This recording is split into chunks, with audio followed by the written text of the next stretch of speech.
morning, all of you. Welcome to this session on YouTube channel Biology Teaching Center. Your educator Dr. Akhileshwar Kumar. आज के session में हम prokaryotic cells which belongs to Monera के बारे में detail से जानकारी प्राप्त करेंगे। प्रोकैरियोटिक के बारे में पहले से ही हम पढ़ चुके हैं। Pro primitive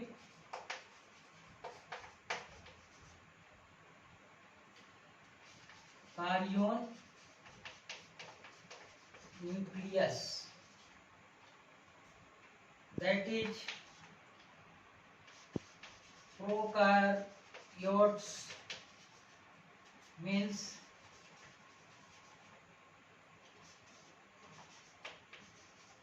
primitive nucleus.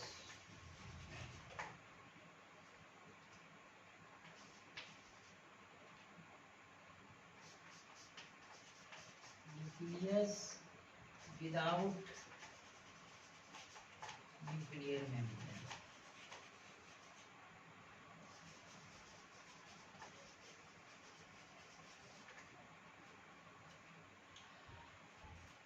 Prokaryotic का यहाँ पर अर्थ टू शब्दों से, टू वर्ड से बना हुआ है। Pro primitive, karyons means nucleus.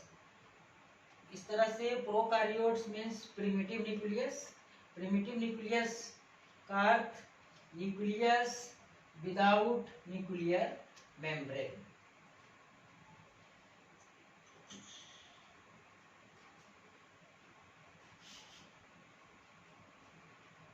यहाँ पर प्रोकैरियोट्स का ये मीनिंग हुआ। इसके बाद बैक्टीरिया जो belongs to prokaryotic cells.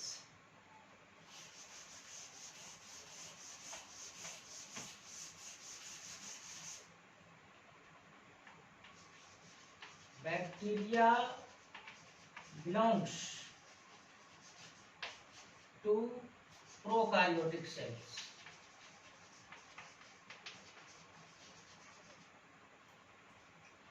Bacteria जो होता है वह प्रोकैरियोटिक सेल्स के अंतर्गत होता है। It has following characters.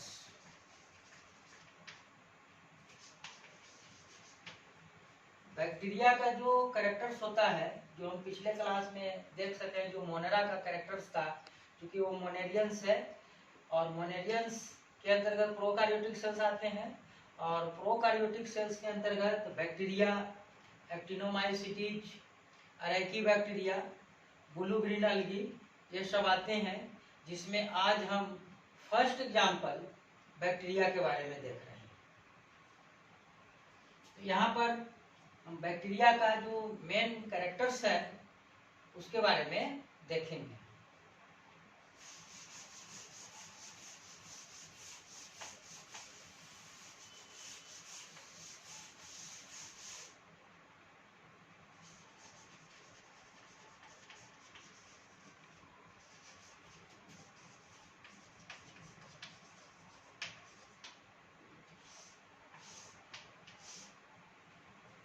Of bacteria, इसमें फर्स्ट कैरेक्टर जो है बैक्टीरिया का बेसिकली यूनिसेलुलर फॉर्म्स। जो भी प्रोकैरियोटिक ऑर्गेनिज्म हैं वो जनरली यूनिसेलुलर होते हैं, माइक्रोस्कोपिक होते हैं और इसका साइज जो है सो बिल्कुल वेरी स्मॉल होते हैं। तो first characters basically unicellular forms. Mucilage covering, bacterial cell चारों तरफ एक स्लाइमी प्रोटेक्टिव लेयर से कवर्ड होता है, जो वह म्यूसिलेज कवरिंग कहलाता है। Next point, naked circular DNA. इसका जो जेनेटिक मटेरियल डीएनए होता है वह आपका नेकेड होता है और सर्कुलर रूप में होता है। नेकेड का मतलब यहाँ पर विदाउट हिस्टोन प्रोटीन्स। नेकेड का मतलब यहाँ पर विदाउट हिस्टोन प्रोटीन्स या not associated with histone protein, जिसे नेकेड कहा जाता है। और इसका जो स्ट्रक्चर होता है वह सर्कुलर होता है।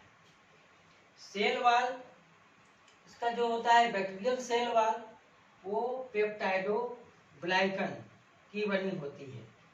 अब हम यहाँ पर मुख्य रूप से जानेंगे कि पेप्टाइडोग्लाइकन है क्या। यहाँ पर हम मुख्य रूप से पेप्टाइडोग्लाइकन के बारे में जानना चाहते हैं, जो बैक्टीरियल सेल का मुख्य कंपोनेंट होता है।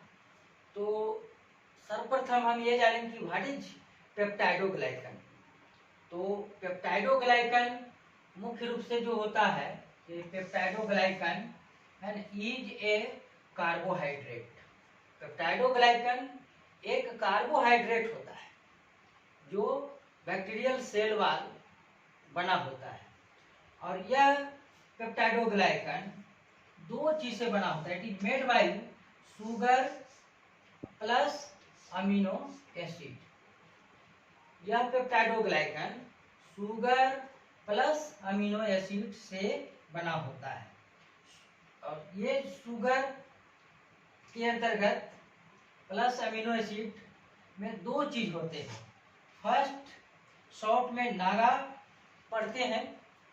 नागा का full form N acetyl glucose amine acid. और सेकेंड जो मटेरियल्स हैं वो नामा NAMA। यहाँ पर एन एसिटाइल म्यूरामिक एसिड। और ये दोनों जो हैं शुगर प्लस जो अमीनो एसिड्स हैं वह मुख्य रूप से अल्टरनेटिंग विथ ईच अदर, एक दूसरे से अल्टरनेट, मतलब एक जो है आपका शुगर होता है और दूसरा अमीनो एसिड होता है, जो एक दूसरे के अल्टरनेटिंग अरेंज्ड होते हैं बाय ग्लूकोसाइडिक बॉन्ड।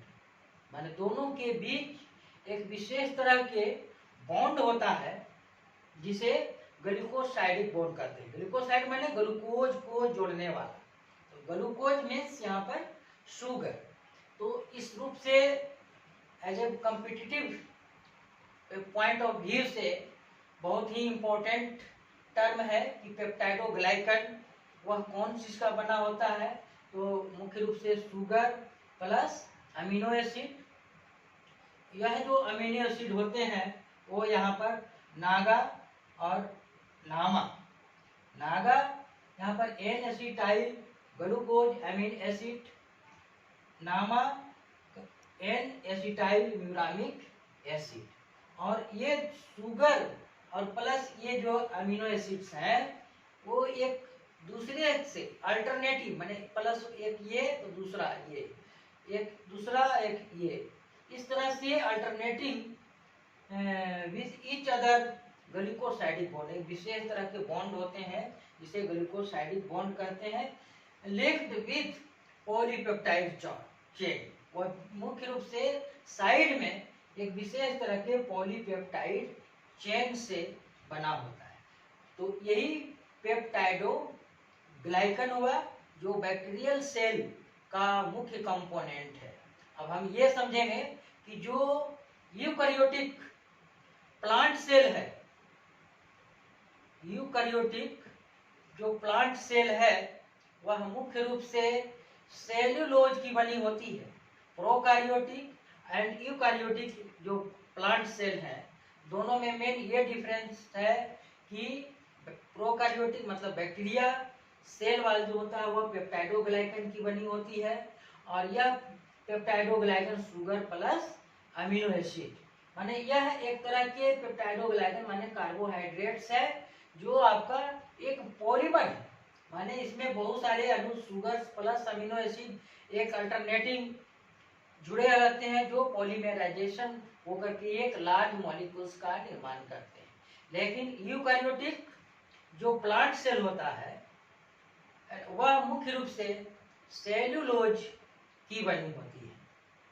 अब यहाँ पर हम देखेंगे कि सेल्यूलोज जो यूकैरियोटिक प्लांट सेल में पाया जाता है उसका कंपोजिशन क्या होता है। क्योंकि हम जानते हैं कि सेल्यूलोज, स्टार्च, ग्लाइकोजन यह एक तरह का कार्बोहाइड्रेट्स है और वह कार्बोहाइड्रेट्स आपका पॉलीसेकेराइड्स होते हैं। क्योंकि कार्बोहाइड्रेट्स का क्लासिफिकेशन है मोनोसेकेराइड जिसमें सिंगल मॉलिक्यूल ऑफ ग्लूकोज होता है, एक कार्बोहाइड्रेट का दूसरा टाइप है ओलिगोसेकेराइड जिसमें 1 to 10 मॉलिक्यूल्स ऑफ ग्लूकोज जुड़े होते हैं, और थर्ड जो इसका क्लासिफिकेशन है वो पॉलीसेकेराइड्स है जिसमें आपका 100 to 1000 मॉलिक्यूल्स ऑफ ग्लूकोज जुड़े होते हैं।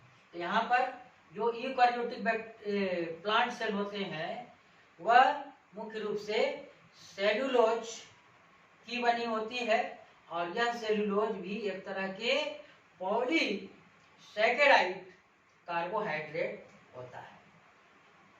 और हायर प्लांट में जो फूड मटेरियल रिजर्व होते हैं वो आपका स्टार्च होता है, और स्टार्च भी एक पॉलीसेकेराइड कार्बोहाइड्रेट्स है। ग्लाइकोजन यह जो है मुख्य रूप से एनिमल सेल में फूड मटेरियल के रूप में रिजर्व होता है, यह भी एक तरह के पॉलीसेकेराइड्स कार्बोहाइड्रेट्स हैं। तो इस तरह से मैं यह समझता हूँ कि बैक्टीरियल सेल और जो यूकैरियोटिक प्लांट सेल है दोनों में डिफरेंसेस और मेन कंपोनेंट के बारे में समझ गए होंगे। और इस तरह से अगर यह सेशन आपको पसंद है तो इसको आप सब्सक्राइब करना नहीं भूलें और अपने फ्रेंड के साथ शेयर भी करें। अब हम आगे देखेंगे कि सेलुलोज क्या है। देखेंगे यूकैरियोटिक प्लांट सेल जो है वह मुख्य रूप से सेलुलोज की बनी होती है, सेलुलोज। और यह सेलुलोज यह एक पॉलीसेकेराइड्स कार्बोहाइड्रेट्स होता है, और इसमें जो है यह बीटा 1,4 ग्लूकोसाइडिक बॉन्ड्स जो आपका between D glucose, L glucose और डी ग्लूकोज, ये जब हम विशेष रूप से कार्बोहाइड्रेट का स्ट्रक्चर पढ़ेंगे तो वहाँ पर एल और डी ग्लूकोज का स्ट्रक्चर क्या होता है उसके बारे में देखेंगे। लेकिन यहाँ पर अभी मुख्य रूप से हम देखेंगे कि जो सेलुलोज होता है वह डी ग्लूकोज का पॉलीमराइजेशन होता है जिसमें ग्लूकोज मॉलिक्यूल्स मुख्य रूप से बीटा 1,4 ग्लाइकोसाइडिक बॉन्ड से वे जुड़े होते हैं। स्टार्च ये जो आपका फूड मटेरियल्स रिजर्व्स होते हैं यूकैरियोटिक प्लांट सेल में, एंड ग्लाइकोजन जो मुख्य रूप से एनिमल सेल में स्टोर्ड होते हैं, ये भी आपका ग्लूकोज मॉलिक्यूल्स का ही पॉलीमराइजेशन होता है। लेकिन ये सेलुलोज और ये स्टार्च में कुछ डिफरेंसेस है। वो डिफरेंसेस क्या है, यहाँ पर बीटा 1,4 और यहाँ पर alpha 1,4 glycosidic bond between glucose molecules, और सेलुलोज में beta 1,4 glucosidic bonds between D glucose.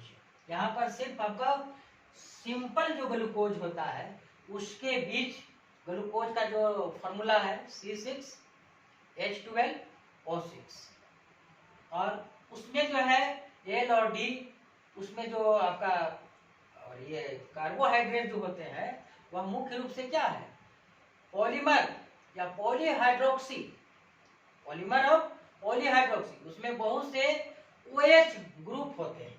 तो इसका जो ग्लूकोज का स्ट्रक्चर देखेंगे उसमें बहुत से पॉलीमर ऑफ OH होते हैं, जो उसका स्ट्रक्चर मुख्य रूप से बाद में देखेंगे।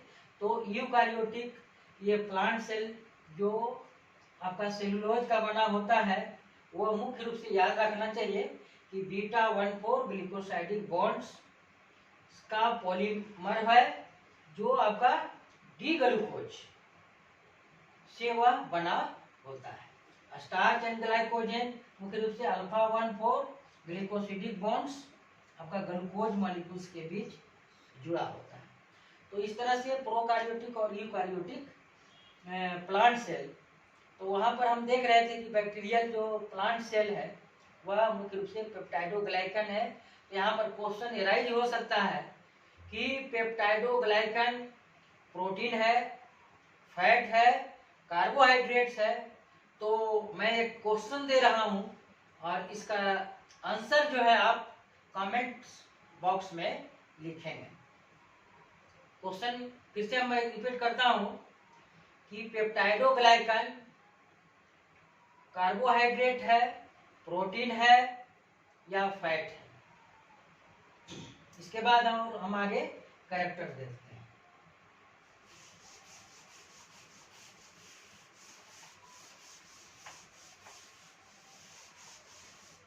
नेक्स्ट कैरेक्टर जो भी है बैक्टीरियल सेल का,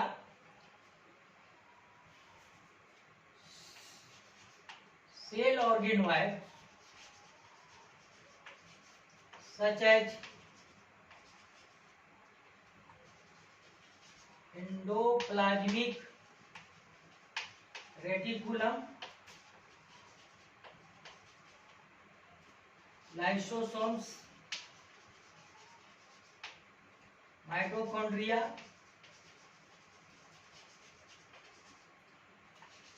etc. absent. However, ribosomes present. Ribosomes 70S type. यहाँ पर नेक्स्ट जो बैक्टीरिया का कैरेक्टर है उसमें है कि सेल ऑर्गेनोइड। सेल ऑर्गेनोइड एक सेल के अंदर लिविंग स्ट्रक्चर होता है जो delimited by definite membrane called cell organelles और सेल ऑर्गेनोइड्स। तो ये जो सेल ऑर्गेनोइड्स जो प्लांट सेल और एनिमल सेल में पाए जाते हैं, तो मुख्य रूप से जो है एंडोप्लाज्मिक रेटिकुलम, इसे शॉर्ट में आपका ER भी बोलते हैं, लाइसोसोम्स, माइटोकॉन्ड्रिया और भी बहुत सारे हैं जो सब एब्सेंट होते हैं। हाउएवर राइबोसोम्स प्रेजेंट, लेकिन राइबोसोम्स भी एक सेल ऑर्गेनोइड्स हैं, सेल ऑर्गेनेल्स हैं जो आपका प्रोकार्योटिक एंड यूकार्योटिक दोनों तरह के सेल में पाए जाते हैं। जो राइबोसोम्स जो आपका एक न्यूक्लियोप्रोटीन्स की बनी होती है, और जब सेल ऑर्गेनोइड्स के बारे में आगे पढ़ेंगे तो एक एक का जितने भी सेल ऑर्गेनोइड्स हैं उनका स्ट्रक्चर्स, उसका और भी जो भी फिजियोलॉजिकल फंक्शंस वो सब आगे देखेंगे। यहाँ राइबोसोम्स यहाँ पर जो है तो 70S टाइप प्रोकार्योटिक सेल माने बैक्टीरिया हो, ब्लू ग्रीन एल्गी हो, रिकेट्सी हो, माइकोप्लाज्मा हो, जितने भी है प्रोकार्योटिक सेल्स उसमें सभी में राइबोसोम्स 70S टाइप्स होते हैं।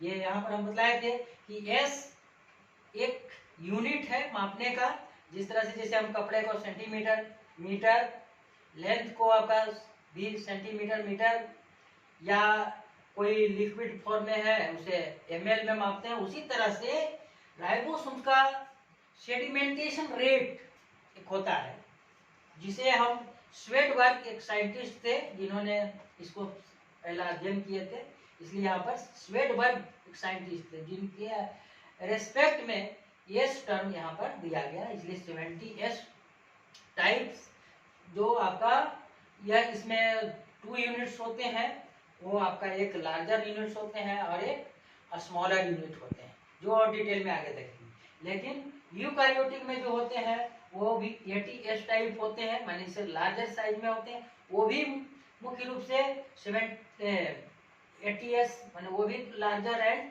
स्मॉलर यूनिट से वो बने होते हैं। यहाँ पर याद रखने का चीज है कि प्रोकैरियोटिक में जो राइबोसोम्स होते हैं वो 70 एस होते हैं। दूसरा बात यहाँ पर कि सेल ऑर्गेनोइड जो होते हैं वह मुख्य रूप से आपका प्रोकैरियोटिक में एब्सेंट होते हैं और यूकैरियोटिक में प्रेजेंट होते हैं। तो यहाँ पर अंतिम में ये हम देखेंगे कि what is differences between prokaryotic and eukaryotic cell.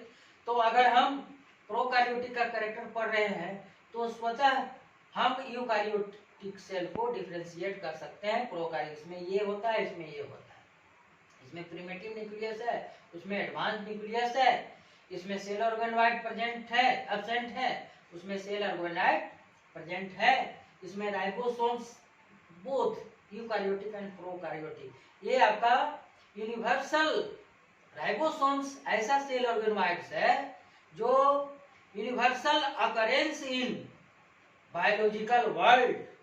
Biological world कहने का मतलब यहाँ पर लिविंग थिंग्स, जितने भी लिविंग थिंग्स है वह प्रोकैरियोट्स हो या यूकैरियोट्स हो, सभी में वह राइबोसोम्स प्रेजेंट होता है, इसलिए इन्हें universal occurrence of biological world कहा गया है, जो बहुत ही इंपॉर्टेंट चीज है। Next character sexual reproduction.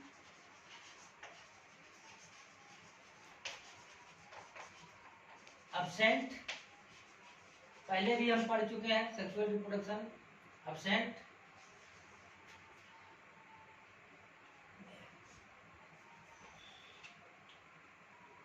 Fusion process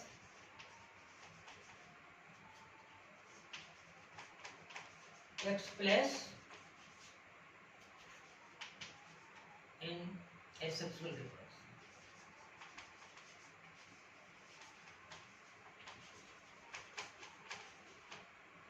sexual reproduction इसमें एब्सेंट होता है और फ्यूजन प्रोसेस माने बहुत तरह के होते हैं, बाइनरी फ्यूजन होता है, मल्टीपल फ्यूजन भी होता है। तो यहाँ पर वन यहाँ पर लिखा गया है फ्यूजन। फ्यूजन का मतलब आपका सेल डिवाइड हो जाना, टूट जाना। तो फ्यूजन और एक टर्म फ्यूजन, फ्यूजन माने जुटना होता है, फ्यूजन माने टूटना होता है, ब्रेकिंग। यहाँ पर फ्यूजन का मतलब आपका बाइनरी फ्यूजन माने cell divided into 2 equal halves, और एक मल्टीपल फ्यूजन भी होता है, मतलब आपका डिवाइडेड इनटू मेनी सेल्स। तो इस तरह से फ्यूजन प्रोसेस जो होते हैं वो सेक्सुअल रिप्रोडक्शन के एक मेंस है। इसमें प्रोसेस जो सेक्सुअल रिप्रोडक्शन होता है। तो ये सब अभी हम सिर्फ बैक्टीरिया का जनरल कैरेक्टर्स देखें, और आज का जो है सेशन यहीं पर समाप्त होता है। और अगला सेशन